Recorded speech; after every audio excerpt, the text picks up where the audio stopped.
sé qué te refieras al México bárbaro, pero bárbaro. Lo que ocurrió por allá en San Cristóbal de las Casas con grupos armados hasta los dientes. No hemos reportado, no hemos hablado del linchamiento de un joven en uno de nuestros pueblos, enfrentamientos. ¿A eso te refieres, mi querido Jaime? ¿O te escucho, te escucho? No, evidentemente, has hecho una composición de escena perfecta. Me refiero precisamente a ello. Y tomo hago alusión al título que John Kenneth Turner le puso a su libro, que se llama así, México Bárbaro, un libro publicado por primera vez en 1909. Es un libro que resume algunos de los artículos, yo creo que es uno de los primeros libros que hacen una especie de, son como un retrato hablado de lo que fue la dictadura del general Porfirio Díaz y cómo Porfirio Díaz fue habilitando un estado represor que poco a poco se transformó en una dictadura. Pero además, Porfirio Díaz tuvo la habilidad suficiente como para no solamente alimentar este monstruo represor que lo controlaba todo, sino que además tuvo la habilidad, la astucia, para convertir a algunos de los más ricos en Estados Unidos, como los Rockefeller, en sus principales aliados o alcahuetes en Washington. ¿Y por qué se convirtieron en alcahuetes de Porfirio Díaz? Porque Porfirio Díaz hizo de la enajenación, de la confiscación de tierras, una de las principales herramientas para enriquecerse a sí mismo y a sus aliados en Estados Unidos. De ahí, desde ese entonces, viene la confiscación de tierras, el robo de propiedades, tal y como ha seguido haciendo, por ejemplo, Alito Moreno. Entonces, yo creo que parece mentira que de ese México bárbaro que hacía alusión Kenneth Turner en 1909, hay todavía muchísimas signos de identidad de ese México bárbaro, donde el pueblo frustrado, sabes, encabronado, ya se toma la justicia por propia mano, como ocurrió en el estado de Puebla, donde un chico de 31 años, que era asesor del PAN, era un abogado constitucionalista, fue linchado, no bastó la intervención de la policía, una localidad, unos pobladores que hicieron caso de los rumores que se difundieron a través de las redes sociales, lo confundieron con un robachicos, y particularmente Huachinango y otras localidades de Puebla se han convertido en foco de estos linchamientos, ¿no? Con lo cual, esto te habla de un desgobierno.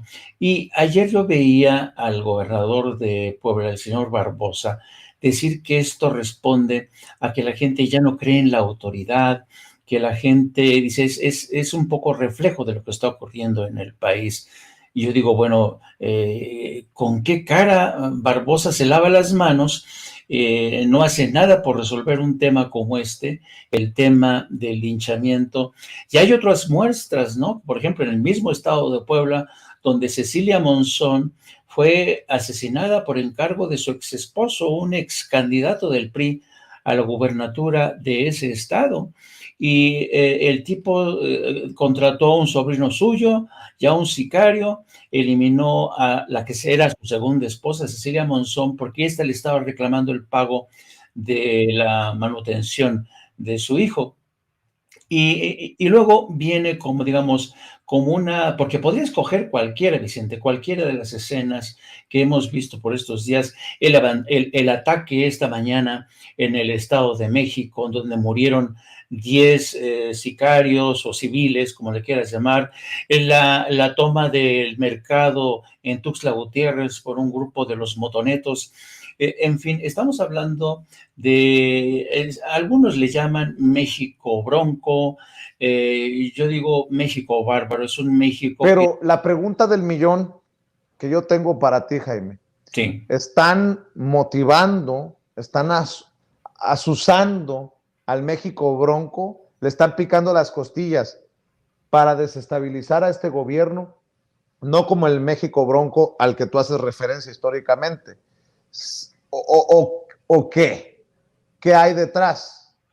Yo lo que creo que esto apunta por lo menos a dar como la imagen de un país ingobernable, un país, lo vimos esta mañana, donde hay periodistas extranjeros que llegan y le requieren al presidente por la muerte de más periodistas sin tener en cuenta ni el contexto, ni la línea del tiempo, ni el trasfondo.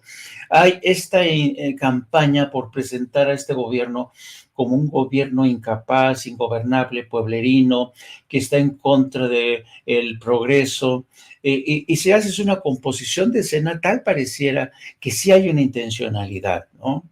Pero además lo interesante del caso es que a diferencia de la época de Porfirio Díaz, cuando Porfirio Díaz tenía sus alcahuetes en Estados Unidos, como los Rockefeller, en esta ocasión el presidente López Obrador no tiene necesidad y no quiere alcahuetes en Estados Unidos que legitimen, avalen a su gobierno, porque él se rige por otros principios, ¿no? Al contrario, tiene a adversarios, a rivales ideológicos como Marco Rubio, Bob Menéndez, bueno, han firmado cartas de llamada de atención por el tema de los periodistas, hasta legisladores como Jesús Chuy García, el primer legislador nacido en México, en Durango, demócrata del área de Chicago, en llegar al Congreso, que ahora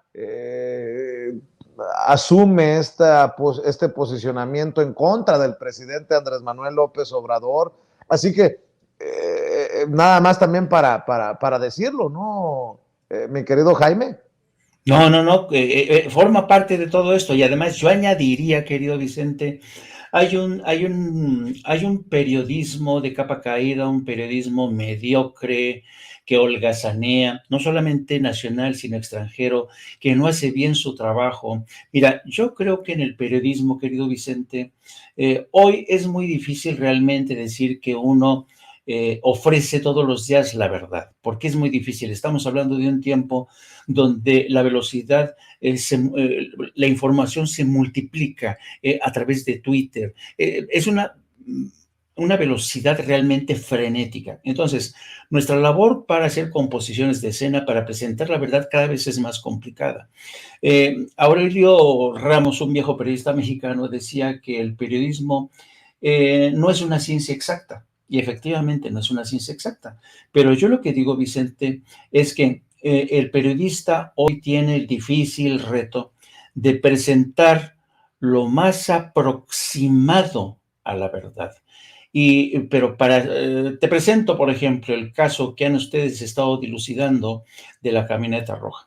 Te das cuenta de todo el tiempo invertido por Sin Censura para presentar lo más aproximado a la verdad, porque ese es un reto que afrontamos hoy todos los medios, pero uno lo hace desde la buena fe, desde el profesionalismo, con una mayor ética, y yo digo que esa es nuestra labor, no bajar la guardia, hacer nuestro mejor esfuerzo con tesón, con trabajo, con doble checking, con todo, contrastar informaciones y no cejar en este empeño, porque vivimos épocas de realmente horas muy bajas para el periodismo en términos nacionales, internacionales, Bueno, bajísimos.